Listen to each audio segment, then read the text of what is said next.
When people talk about free trade zone, they often assume one thing, that they can move any product freely. After working in the industry for more than 14 years, I think this is one of the biggest misconceptions we have about the international trade. I am Shayan, and at TLS Technologies, we have spent over a decade helping global businesses move high-value technology and infrastructure into complex markets compliantly. And what we see time and again is that free trade zone don't remove rules. As per the common misconception what normal customers have, they just simply change where and when those rules apply. At their core, free trade zones are controlled environments. They allow goods to be imported, stored, assembled, or configured with deferred customs duty.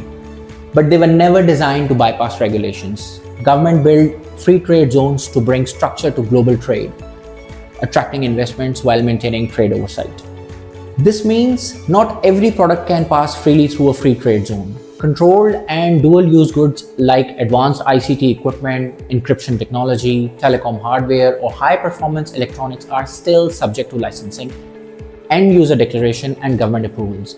Even inside a free trade zone, accountability retains. The same applies to regulated products such as medical devices, batteries, chemicals, or pharmaceuticals. A free trade zone may allow temporary storage, but entry into the domestic market is impossible without a full regulatory compliance. So the real value of free trade zone isn't exemption, it is time and control. For example, time to classify products correctly, time to secure licenses, time to ensure the right entity is legally responsible. Take Jebel free trade zone in Dubai as an example. This free trade zone acts as a strategic gateway between Asia, Europe, and Africa.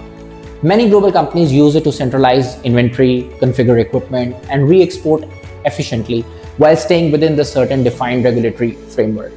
In China, free trade zones like Shanghai and Shenzhen were especially created to support advanced manufacturing and technology imports. These zones give businesses the space to manage documentation, licensing, and regulatory approvals before goods officially enter into the domestic market. But here, what mostly businesses overlook is that every shipment moving through a free trade zone still requires legal accountability.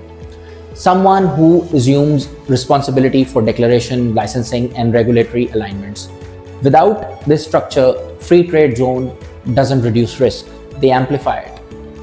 At TLS Technologies, we have seen that when free trade zones are paired with the right IOR or EOR framework, they become powerful risk management tools. Businesses can expand faster with confidence, knowing compliance is actually built into supply chain, not added as an afterthought. In today's global trade environment where regulations evolve quickly and penalties are real, free trade zones aren't a shortcut. They are strategic infrastructure.